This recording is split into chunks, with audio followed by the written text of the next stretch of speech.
Haleluya, selamat pagi, salam sejahtera dalam kasih Tuhan kita Yesus Kristus. Biarlah kasih karunia Tuhan senantiasa menyertai kita dalam menjalani hidup ini.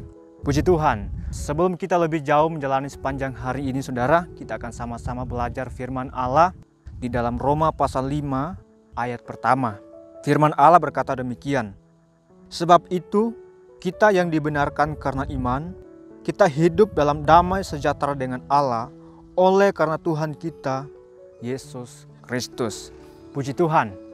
Ayat ini adalah merupakan bagian dari ayat-ayat Alkitab yang berkata bahwa manusia dibenarkan karena iman.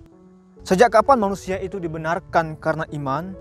Ketika orang itu percaya kepada Yesus Kristus sebagai Tuhan dan Juru Selamat di dalam kehidupannya. Saudaraku yang berkati oleh Tuhan, yang menjadi pertanyaannya adalah mengapa kita harus dibenarkan dan mengapa kita harus diperdamaikan dengan Allah. Dalam waktu yang singkat ini kita akan sama-sama belajar mengerti dua hal ini, yaitu dibenarkan dan diperdamaikan. Hal yang pertama akan kita pelajari pada saat ini, dibenarkan. Kalau firman Allah berkata dibenarkan, berarti ada ketidakbenaran di dalam kehidupan kita, yaitu dosa yang berkuasa atas hidup kita. Dan kita tahu Roma 6 ayat 23 berkata bahwa upah dosa adalah maut, tetapi kasih karunia Allah itu kekal di dalam Kristus Yesus Tuhan kita. Merupakan suatu kabar baik dalam setiap kehidupan kita yang tidak benar, tetapi ketika kita percaya kepada Yesus, maka pembenaran itu akan terjadi dalam hidup kita dan kita menjadi warga kerajaan surga, menikmati kehidupannya kekal bersama Tuhan Yesus di dalam kerajaan surga. Itu yang pertama. Yang kedua, diperdamaikan dengan Allah. Nah, selain kita dibenarkan karena iman, kita juga, firman Allah berkata, diperdamaikan dengan Allah oleh Yesus Kristus yang adalah korban pendamaian antara manusia dengan Allah. Kita tahu di dalam Alkitab bahwa penyebab utama hubungan manusia dengan Allah itu rusak, yaitu dosa.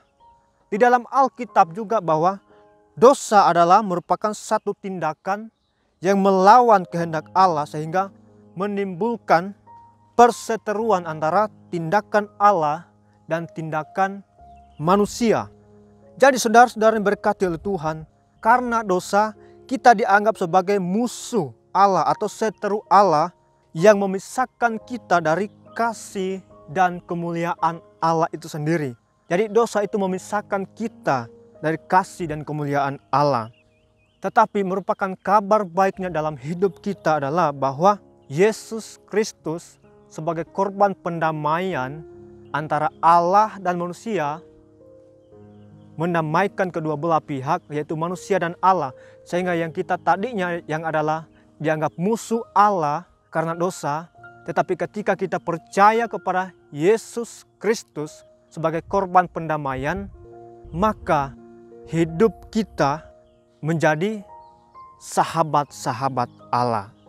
Hasil pendamaian itu ketika kita percaya kepada Yesus Kristus, kita diubah yang tadinya yang adalah musuh Allah tetapi menjadi sahabat Allah, menerima pengampunan dan memiliki kedamaian yang melampaui pengertian manusia itu sendiri.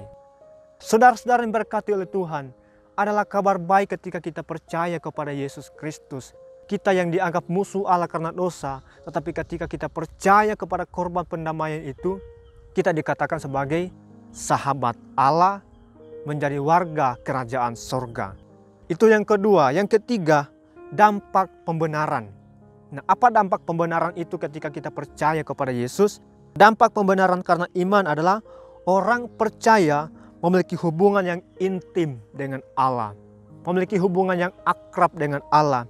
Karena kita percaya kepada Yesus Kristus, tidak ada lagi permusuhan antara Allah dan manusia. Karena kenapa?